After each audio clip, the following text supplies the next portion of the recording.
your life? What are you doing with your whole existence? Okay, they're listening to the boring podcast. So Yeah. we're just going to talk about blah, blah, blah. You gotta be with Sharita Yes. and get your shenanigans. Oh my goodness. Get up to date on your shenanigans. Yes. I'm gonna try to drop the word shenanigans as many times as I can during this podcast. I just love the word, the way it sounds, how it just rolls, shenanigans. It does. And like, Yeah. even if you're drunk, you can still say it, shenanigans. No, and if you're drunk, it comes out even better. Shenanigans. Yes. Yeah. And speaking of shenanigans, we just had the most amazing comedic competition in the history of El Paso, Texas.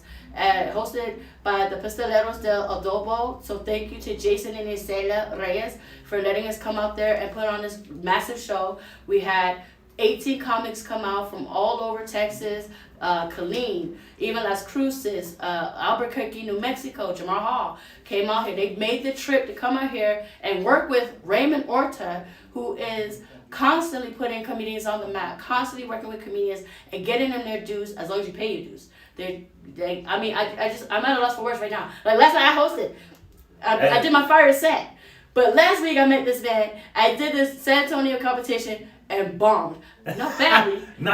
You didn't do bad. I didn't? Nah. Oh. I've seen some people bomb. But I like when people bomb because I'm in the back. I do this thing like this might become an inside joke upon the comedians now because Yes. every now and then you'll see a comedian go up there and what we call in the business eating crap or Yes. I don't know. Oh, we're allowed to curse. Okay. We eat dicks, we eat shit. Yeah.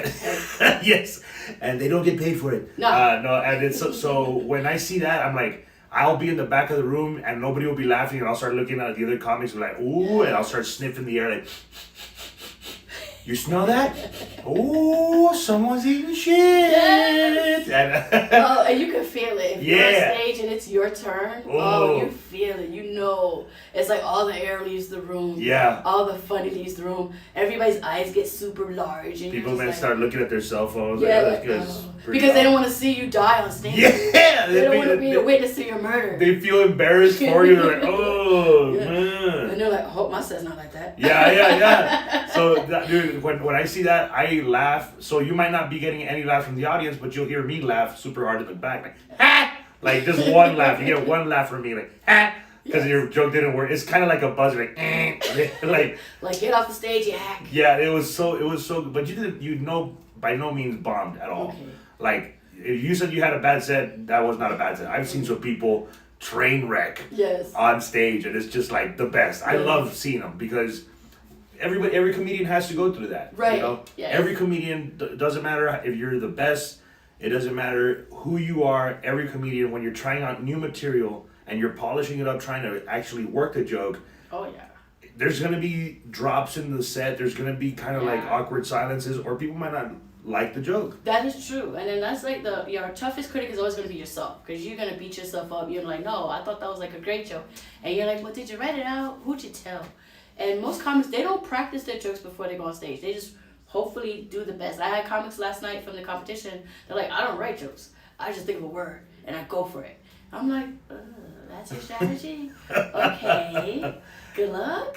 And I don't write jokes myself, like actually word for word, but that's because I've been doing it since I was a little kid. Exactly. So from the age of 8? Yeah, I'm like a freak of nature. I'm like a prodigy of comedy. Literally born to do comedy. I was meant to do this. My soul's purpose. And you do voices. I do voices, impressions, beatboxing, sound effects.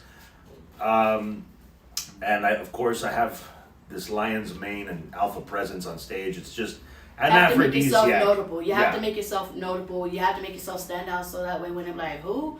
You know? So the guy with the western shirts and the lion's mane. That's there me. you go. There you go. So, like, what's next for you? Like, the comedy competition, they've already started in San Antonio. They've already been here in El Paso. So, where are you traveling next with the group? Well, I have shows coming up all over through Texas. We're working on a movie at the same time that's going to be a parody of Fast and the Furious combined with Napoleon Dynamite corniness and cheesiness. Super funny. And also combined with, if you've seen it, Kung Fury, a cheesy kung fu movie on YouTube, extremely hilarious. So, that's a classic. Yeah, it's super funny. And so if you like stand-up, I'm going to be doing shows as soon as everything starts opening up, especially throughout the nation. We had, before the COVID lockdown, we had a 50-city tour in 60 days. Oh, wow. And it was going to be one night here, one night there, boom, boom, boom, the whole country. And the week that we were supposed to go on tour, everything locked down for a whole year. Right. And I was like, man, we missed out. All these shows were selling out. We missed out on probably like a little over $250,000. Oh my goodness. It's like, dude. So we were locked down for a year, and now everything's so slowly starting to pick up. Right. Now, Texas is where it's at. Yes. Texas is where it's at, isn't Thanks it? to Joe Rogan, he had to move everybody from California to Texas, and now everybody's like, I want to be a comedian. Wait, hold up. Let the comedians that have been working get there first, and then you just slowly add on. You can't just come and be a comedian overnight. It takes grit, it takes humility, it takes humbleness, it takes a lot of eating shit. Okay? Dude, I feel bad for the people that are barely starting comedy. I'm like, dude, you're coming in at the hardest time to do comedy because of cancel culture. Oh my God, what do you think about cancel culture? It's the hardest time to do comedy right now. There's such a tightrope to be walked. Luckily, I'm super good and very charismatic and humorous and charming. See? You gotta sell yourself, folks. You gotta sell yourself. Hype. Right. Because if you're not, who else is gonna hype you up? Yeah. Come on. When people ask me, who's your favorite comedian? Me. Right. Number one, right here. And it's not even cockiness. It's like literally, if you're not gonna support yourself, how can you expect somebody else to support you if you're not even gonna put your own eggs in your basket and invest in yourself? And how do you invest in yourself? Take the time out to write your jokes, put your plan together. Like, I got embarrassed because I was at Raven Orchard show last weekend, and I'm sitting at the merch table, and the comic's like, "So where's your merch?" I don't have any yet. Working on it. They're like, that's where the moneymaker is. With comedy, getting on stage and selling merchandise, because that's how people remember you. Yep. Just putting your name out there. Look at me. I sell a candle. Yes. I don't even have any right now because they're all sold out. Yes. Like, we sold them all. And he autographed them too. Yeah, I sell a candle and I sell them for $20. Everybody's like, hey, can I get it? Like, I remember the first time I sold. Well, it was my dad's idea because I have this video that went viral called "Prende la Vela," which means turn on the candle for my non-Spanish speaking friends. And so my dad, we were selling these bumper stickers for $5 that says "Prende la Vela," and he's like, man, we should put these bumper stickers on a candle. And I'm like, you think that'll sell? And he's like, yeah, I think let's try it. And I remember the first time that he put out the little boxes of candles, and this guy walks up to him. My dad was a hustler, dude, like straight up hustler. Yeah. Like the Silver Fox. Shout out R.I.P. Silver Fox. And this guy came up to him and was like, oh, you got Cowboys candles. Oh, how much? And my dad was like, they're $20. Yeah. And the guy was like, give me 4. And the guy took 4 $20 candles, and like my dad made $80 like in an instant. Then he goes back to his table, and all his friends are like, oh, where'd you get the candle? It's like, oh, the Silver Fox is selling them. All the guys go over there. He was sold out in like the matter of 5 minutes. Wow. Made like $400. The show hadn't even started yet. Oh, that's amazing. Yeah, dude. So it was ridiculous. So you can, if there's any comedians out there listening, like, get your merch game. It'll definitely turn into some money, because afterwards you're getting out of the show. Some people like you. They want to invest in it. They want to support you, and they think that you're likable. They're gonna buy anything. You could be offering them, a hat or a koozie or whatever. They're gonna want to give you the money just for the sake of you being likable enough to support. Right, and that's amazing. And we always thank our communities, and that's the big thing, because our communities are what we keep us going. As a matter of fact, I want to say a shout out to all the people in El Paso that are listening, that have been to these comedy shows. We've sold out 4 shows at the comic strip back to back, and I can't thank the people of Chuco Town enough, because every time I come out here, the shows get sold out, and Chuco just treats me like family. I always feel like I'm at home when I'm away from home, and that for me is worth its weight in gold. So I want to thank all of you guys out there, especially for supporting live stand-up comedy. Yes. I'm pretty sure that I speak for you as well when I say that as a comedian, being in front of a live crowd is now like, it's refreshing. It's great to be back on stage, because I've been fortunate when the COVID hit. I was fortunate enough to do Zoom shows. I was doing online shows, and that made me international, because I was performing in London, UK, Dublin, Ireland, New Delhi, India. So I'm very appreciative, and I don't even have a passport. So so the comedians that open that up for us to keep going and keep practicing our craft. Yeah, it's on a screen, just like these podcasts are.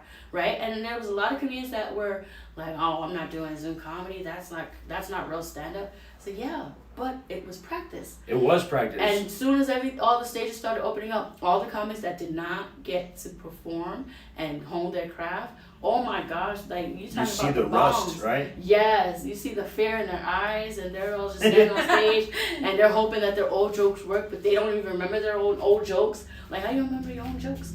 So it was a disastrous time. So slowly opening back up. I'm so appreciative of getting these stages back up and get these shows going, because I also have a production company where I do book shows. And so, last night's show, you were a part of that. yes. How special was that for you to be in front of that beautiful crowd? I keep telling Omar Rodriguez, the producer of that show, I keep telling him thank you every time I see him. I keep texting him thank you so much.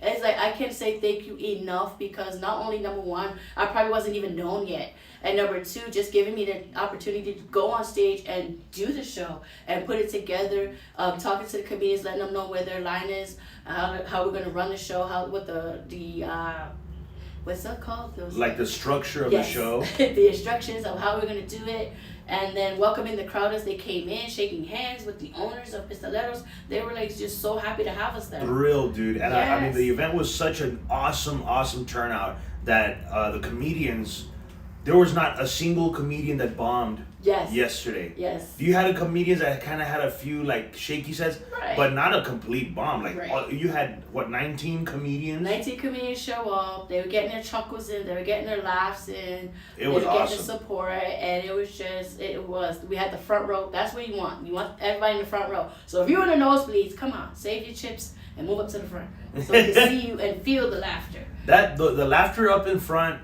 If you've ever gone to a live stand-up comedy show, don't be scared of sitting in the front. The comedians, I mean, I pick on people, but in a way that it's lighthearted and uplifting. Yes. And if you ever come to one of my shows, my whole theme of my show is to make sure that you go home feeling happier and like feeling good that you invested in that show, and it was a good investment. Like, man, I feel good for spending that money. Yes. It was worth my soul being this happy, like leaving giddy, feeling like you're the rest of like if you're going there maybe tonight on a Sunday, like if you go there tomorrow, you start the Monday off, you're gonna have the best week. Yes. You're filled with laughter, filled with joy, and that's my whole goal, is to fill people with joy. And I'm pretty sure that most comedians, if they're good, have that same heart where they want to fill those people with joy. Yes. They want to make people happy, especially since we've been without any actual live audiences. Yes. You don't want to offend the people that actually came out to see you. You want to give them, you're comedians, we need that laughter. Yes, we do. It's for me, it's my therapy. I get paid for therapy. Yes. Like it's yes. And think about it, like a couple of bucks for a ticket versus thousands of dollars with a psychoanalyst. I'm sorry, but that's kind of expensive. Yeah. If the health insurance is not paying for it, and we both win. It's like I see myself as a high dollar prostitute. Because you come in here, you see me, I'm gonna make you feel good for an hour. We'll both go home and cry. Exactly. That's exactly how it works. Exactly. Get tacos on the way. Like, oh my God, did you see Raymond? That was like, and then you know what? It's the best feeling in the world as a comic is when you're passing by people and they're trying to retell your jokes. You ever have anybody come up to you and like try to repeat your jokes to you? Like, oh my gosh, I love the joke that you say this. Yeah, I had my favorite part was this past Friday. There was this. I was telling this joke that I hadn't told in a while, and I was trying to film it, and I was filming this joke about scary movies, having like little kids scary movie songs, like the little girl that sings 1, 2, Freddy's coming for you. Like super creepy. Right? And so I was doing this joke, and this guy that knows my joke, like he had seen it before, he was actually saying it as I was saying it. Like, that's crazy. And I'm like, this guy's doing the songs that I'm gonna do, like right before I'm about to do them. He's like telling his friend, look, check it out. He's about to do this. And I'm like, wow, that's so cool that these people it's like knowing somebody's song, like your favorite artist's song and you want to sing it with them. It's weird. Right, you're on stage. I'm like, oh my gosh, and that's why we love the fans. We love putting on these shows. We love going out there, and the meet and greets are ridiculous. Like the lines were wrapped around the corner, waiting for Raymond to take pictures and sign autographs, and he's super nice with that. And I'm just standing there because, like I said, nobody knows me. I'm just standing there. You know what I love is that when I see my fans out there at the shows, I make sure that everybody leaves feeling, like I said, feeling appreciated, because I genuinely appreciate those people. And when you go see my show, I'm shaking your hand because you're like helping me put Pampers on my babies. Yes. Like you're helping me Yes, feed my beautiful family. Yes. And I take that very personally. Like, you're not here to listen to me tell jokes. I'm here making money to take back home to my family, and I appreciate you coming out and helping me do that Yes. with my talent. Like, I just love the fact that it's like, man, these people believe in me enough to come and spend money from a job that they probably don't like that much. Right? You know what I'm saying? That's what's crazy about this. They're probably doing something that they don't like, and they're Yes. giving you that's The their hard-earned life, because they had to put hours of their life to get the money in exchange, and they're giving you that because they believe in you telling jokes. Yes. That's real deep for me. Yes. So when I see the fans out there, I love to make sure that they get a handshake at least and a picture, and that they feel appreciated going home. And I think that's the legwork that I'm willing to do, that a lot of the big time comics like kind of lost the work ethic to do. Like, but I'm willing to do. I'll be the last guy that leaves the club every night. Right. I'll make sure that even the security guard, even the guy sweeping up the place at the end of the night, gets a picture Of and gets. course. I try to thank everybody, the sound guy, the light guy, Yeah. the bartenders. I tell them, hey man, thank you guys for working and doing, because it's all a team effort. Yes, because without them we don't have a show. Without Yeah. them we don't have a building. So it's like, of course we need them, and then obviously the messes we make afterwards, they gotta clean it up. So we're sorry, but thank you. Sorry. Yes, Sorry about that. There's comments. Oh. Iggy Samaniego says, "Rip to legendary Silver Fox." My dad. Aw. So real good friend of Iggy. Steven Sosa says that was the best on Zoom shows. I don't know what that means. That was the best on Zoom shows. I guess Oh, that the was Zoom shows? Yeah, The Zoom shows, yes.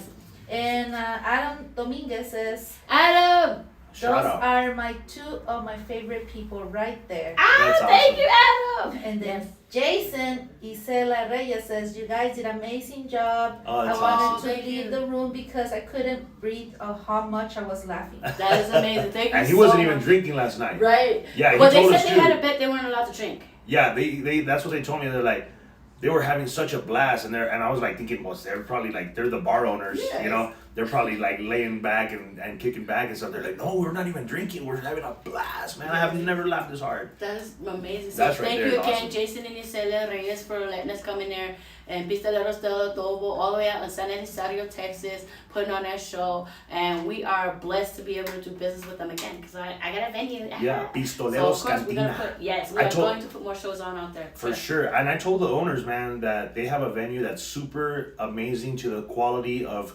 you could probably film like straight up Netflix level productions in there, Yes. beautiful production recordings, and live performances. The place is super top notch. I told people that we were going to be performing in San Elizario, Yes. and they were like, "You're going over there." I'm like, no, we go everywhere. We're dropping joy to Exactly. people, We're not man. scared anymore. I'm learning not to be scared anymore, because I was so scared to ask this man to be on my podcast. You only get like once in a lifetime opportunities to meet people and networking. So how can I be on stage and scared to talk to people? It's weird, you know. So don't take life for granted. We only get one. So go out there, take your chances, and like fulfill your dreams. All good things though. Good stuff. Don't Do good stuff. Yeah, good stuff. No, we don't do jail here. Okay? Yeah, try to do good things and be the answer to Yeah. people's prayers. So speaking of Netflix and specials, you ever think you're gonna do on Netflix or Showtime? I or have HBO? I have a couple of like productions that I've produced, and you know how you said earlier that we're our own worst critics. Like, Yeah. I see myself like, oh, I stuttered here, it's gone. I'm not gonna use it. No, done. Scrap. Yeah, scrap it. Scrap the whole project. But I have a couple of specials that I've produced that, I mean, they came out great, and I've pitched them to Netflix, and then Netflix got into their whole like political agenda stuff, and it's like been a big issue to deal with them. And right now we're only self-producing, like the movie that I was telling you about earlier. We're self-producing because Hollywood is dying, Yeah. and they're dying because of the woke culture. They're Yeah. killing themselves. They I are. mean, they don't even have anything going on anymore. No more shows over there. There's no reason for comedians to go to LA. At all. Like everything's. I mean, there is like now they're starting to open back up, but barely. Wait. But for that time, And you there have to was- fit a certain status quo, because they'll tell you what you cannot say. And we understand the censorship because, again, you don't want to incite riots. You don't want to piss people off, and that's not our job. Our job is to make people laugh. So when you're doing the opposite, it's harder on us. It's harder to like come up with jokes. And then as comics, what I find funny, he might find funny, and we're doing like the same premise, but we don't want to be like, oh, you stole my joke. Yeah. So it's like, well, how do you keep coming up with fresh ideas, coming up with fresh jokes? And especially when the space for acceptable material becomes smaller and smaller and smaller, and you're like... Yes, and the competition is getting fierce because every comic thinks they're better than the next comic. It's like, no, I'm going to fight for this stage, and you're going to start stabbing each other in the back, and you're just like... It's cutthroat out there. Especially out there in California. Yeah. Out here in Texas, we have a much more hospitable scene where we actually try to treat each other and support each other. Yeah. At least for, I mean, on my end, that's what I'm trying to do. I mean, I'm pretty sure there is drama between comedy cliques and whatnot, but we try to be... Whenever I go into town, I've been asked by people, hey man, can I open up your show? Can you give me a guest spot? And if I see that you're one of the established comics in the area, or if you have a following, dude, I'm gonna put you on my show. Right. Because I've asked those people before, and they told me no. Really? I was turned down a lot of times. There are people that gave me opportunities, but I have been turned down by the biggest guys. Like I was refused to open up for George Lopez when he had told, or my promotion team, we were working on the radio, and they had told me that I was going to open up the show. Right. So we were hyping it like, oh man, I'm opening up for George Lopez, and I was working on the radio show. Yeah. So all these people had bought tickets to go see me open up for the show, and then to go see George Lopez perform as well. And then 3 days before the show is set to happen, he calls into our radio station, the promotion team, and tells them, oh, I'm not going to need that opener after all. Oh, no. And I'm just like, oh...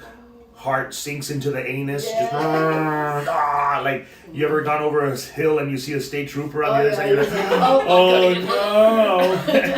And that's what happened. I was like, dude, I had so many people waiting to see me, and even as the performance was gonna go on, I had people texting me like, hey man, can't wait to see you. Looking forward to seeing you. Are you after this guy? And it's like the opener's on there, right? I'm like, and you have to tell them like, oh. Yeah, and then it's like, and then he's like, are you after this next person? And it's like, nah. And then after, it doesn't make sense. I haven't seen you. Are you going on after George Lopez? And it's like, So what happened was. Yeah. So I was like, so I have been denied like that. And I was like, man, because of those experiences, I said, and I'm not saying that George Lopez owes me anything. I'm not being angry about that. I just learned that it would be good to be the person that does say yes to the people that are asking for spots. Right. If they go up there and eat a plate of crap, that's on them. Right. It wasn't on me. Right. I gave you the shot. You go up on stage. And you do you.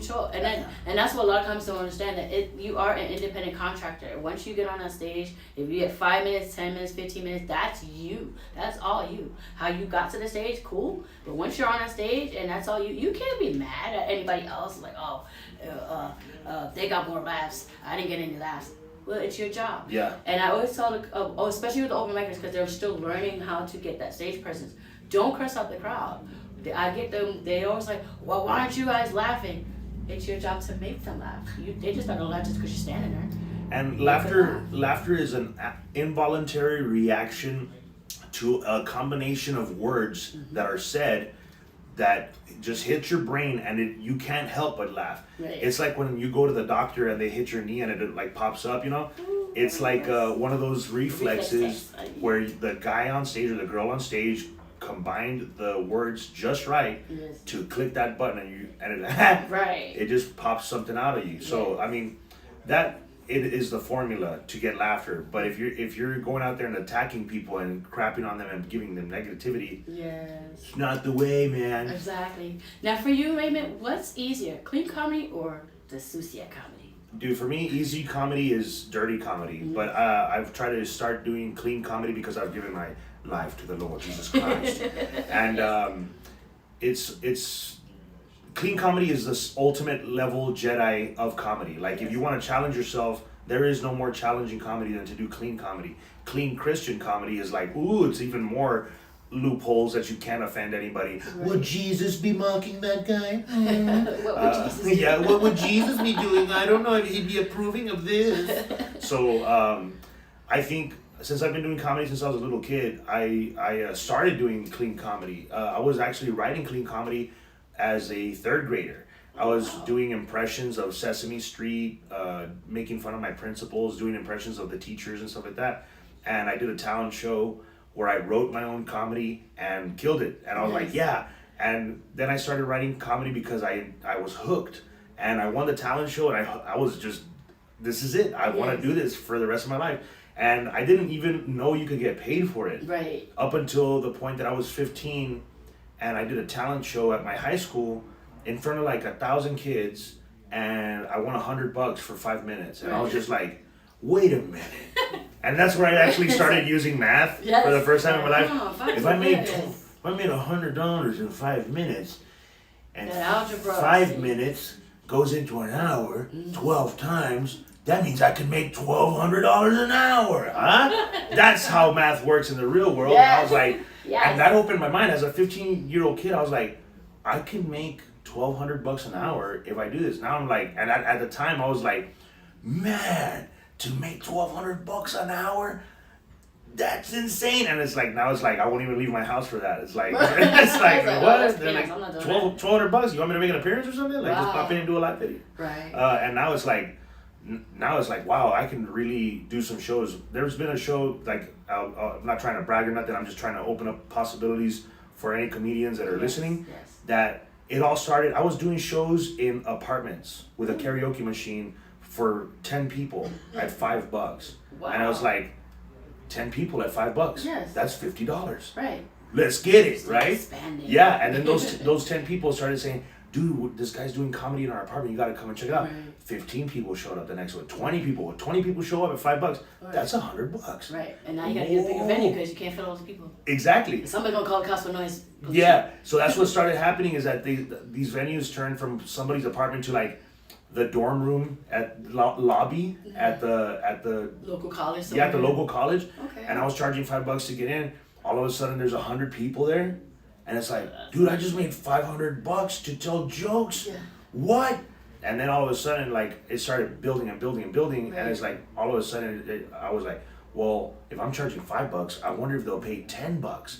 And it's like they paid $10, and I was like, whoa, I just doubled my money. What is going on here? Right. And then all of a sudden now we're doing rooms and I'm like making thousands of dollars a night. And I'm just like, what is going on? Amazing. I started freaking out where people were like paying $700 for a VIP table to one of my shows. I was like, what is going on here? That's killer. It's insane. It's insane. And I was like, man, these people are like you can look it up on the website polestar.com where you can see the not Paul Writer. Yeah, polestar.com. You can see the artists and how much money they're actually generating at the gate per average of their shows. Yeah, and like I'm on there. Yeah, dude, and I'm like, dude, for real. And so like if you go there, you'll see that I average bringing in about $17,000 at a gate, like at the box office. That's awesome. So it's like, dude, you're making that kind of money a night. Granted, you gotta pay everybody out, you know, pay the production and stuff. Like by the time you're going home, you're probably taking home $10,000, maybe $12,000. So you're still coming home with common. Yeah, dude, that's something big time. I hope that I'm not coming off as braggadocious. I'm trying to inspire other comedians to just let them know. I started off. I got no TV credits. Right. I got no TV credits. I started off doing shows in apartments, dorm rooms, at $5 a pop with a karaoke machine that I would carry around in the trunk of my car. No, these are teachable moments. This is what we need to learn because a lot of comics always have the question of how do you start, where do you start, who do you start with, and then they don't even know the logistics. They just think it's like automatic, touch the mic and automatic, you're like famous. And like somebody's gonna pull you in for a movie deal or something. They don't know, like you really have to put in the work. There is no way around it. There is no way around it. There's no shortcuts. Yeah, I remember the funniest thing in comedy for me is that the fact that you'll be riding high one day and comedy is a mistress that does not let you get away with anything. And one day you're at the top of the mountain, the very next gig you're like somebody will cut your legs up from under you. For real. I did a show in at the Ice House in Pasadena at this place that I grew up wanting, like yearning to perform. They were producing a show called Que Locos on that stage. And I had always said when I was watching this show, I'm going to be on that show one day. And when I turned 15, when I was starting to really get serious about comedy and doing bar gigs and stuff like that, I was like, I'm gonna be doing it. I'm gonna get on that show. And then they canceled it. Oh no. Yeah, that was terrible. I'm like, oh. That's like your ultimate dream crusher right there. And that's where George Lopez got started. That's where Fluffy got started. That's where all these. So you were like right at the cusp. Yeah, and then they canceled the show, and I was like devastated, right? What do I do now? And I was like, man, I always wanted to perform at that club, and I said, okay, fine. Well, I got a chance to perform at that club. Not only did I perform at that club, I sold it out multiple times, back to back. And I even bumped out a real big time comic that was supposed to be in the main room, but I sold more tickets than he did, so he got bumped to the little room. Oh, talk about burn. Got you. And I was like, oh, and he's like one of my favorite guys, and I went up to him like, bro, I'm so excited to meet you. And he's like, you're excited to meet me? You bumped me out of the main room, you know? I should be excited to meet you. So, but he was super cool. And I won't mention any names just to like respect the other guy. Yeah, you don't want to rub it in. Yeah, but I was real thrilled. And I remember that there was 3 of Hollywood's top agents in one of the shows, and I was crushing it. Yes. The place is going bananas. And I know it's going good because afterwards, the head waiter that has been there, like the grizzled waiter that's been at the comedy club for like 15 years, seen every joke that you could think of. They always tell you, oh, I've seen some come through here now, all of them are great. Yeah. And he was like, he told me, he's like, I've worked here for 15 years, bro. I've never heard it that loud in my life. That's amazing. I couldn't even hear people's orders. I was standing right in front of him, like I couldn't hear them. And I was like, good, awesome. I walked out, I see 3 Hollywood agents fighting over me. No, we need him. We need him on our roster. I'm like, this is it. I've made it. This is it. Yes. This is my moment. I get an agent. And I'm like, I've done it, man. I've got it. I've got the Hollywood agents fighting over me. I'm gonna get movie parts and everything. The very next day, I gotta drive 23 hours to Idabel, Oklahoma. And I'm just driving like thinking, I'm on top of the world. Yes. I've made it. Yes. I got 2 shows in Idabel, Oklahoma. And Nobody I go home. Yeah. I show up, dude. The first show has 12 people there. What is this? Yes, and I was like, oh no. And I was like, well, maybe the second show, they all bought tickets for the late show, thinking it's going to be a better show. The next show comes in, 8 people show up. I could have put both shows together. It wouldn't even come close to reaching a half a show. Oh wow! And it was one of the most humbling experiences as far as a comedian. Yes. Like, don't ever think that you're on top of the game in comedy because in reality you'll never get there. Right. And it's like you can keep on going, even if you're at the Dave Chappelle status. There's still people gunning for you and going all after you. So it's like. You can keep on going as far as like trying to be the top dog. I'm just trying to be better than the last time I was on stage. There you go. Yes. That's the key. Yeah. And every time I go on stage, I am better, and I can guarantee that I'm better than the last time on stage. Yes. And I can also guarantee that you'll never see the same show twice because I go up there and I have like 8 hours of material, and I'm just like, okay, I'm gonna try this and I'm gonna do this, and I'll do improv and I'll do crowd work, and I love what I do, and I just really sincerely have a passion for filling that room with that life-giving laughter. Right, that's amazing. We have a few comments. Yes. We have Deb Mar. She says that you're so cute. Deb, thank you. And then Amanda King says, hey Sharita. Hi. Fire. And then Stephen Michael Puga says, thank you for the voicemail greeting, Raymond. Yes. He Dude, was, if you guys don't know Stephen Puga, you guys gotta call. Last night, Yeah, you guys gotta call his phone number. And I did his voicemail. I did his voicemail recording as Donald Trump. And as if he's hanging out with Stephen Puga. Oh my god. Like they're best friends hanging out banging prostitutes. Yeah. It's like, oh my god. it's super funny, dude. So like if you have a chance, make sure you give Stephen Puga a call and check out that voicemail because it's and then check him out here in El Paso. He's a local comedian. Very funny. He's up and coming, and he's only been doing comedy for like maybe 3-4 months. And he took the chance last night. He came out and he held his own. He was actually one of the top. Yes, he made in the next round. Yes, he made it to the second round. Top 7. Yes, so it was great to see him up there. So keep pushing, keep grinding. Don't think because you've only been doing it 2 days and then you're getting intimidated by people that's been doing it double-digit years. You never know if that's your night to shine. Just come on. Also, Cliff Blade says, congratulations, Sharita. You're doing your thing. I Thank wish you the best. Thank you so much, Cliff. And then, I don't know if I'm going to pronounce it right because, as you can see, I have an accent. So, as you can hear. Porsche or Porsche? Portia. Porsche. Portia, Yeah. hi She Portia. says, hey, Yes. and call me. Yes, so those are my, I've been in the Army 22 years, so I have a lot of people that are still on my Army battle buddies that are supporting me, so I thank you for that. And We're 36 minutes. Do you want to keep going? 36 minutes? No, we're going to cut it because they got a show, they got to get ready. Oh, yeah. So, of course, I want to say thank you so much for the viewers that are watching and commenting. Thank you so much to Raymond Orton for, like, letting me into your comedy world and Yeah, helping man. my comedy family merge with your comedy family. Absolutely. And growing.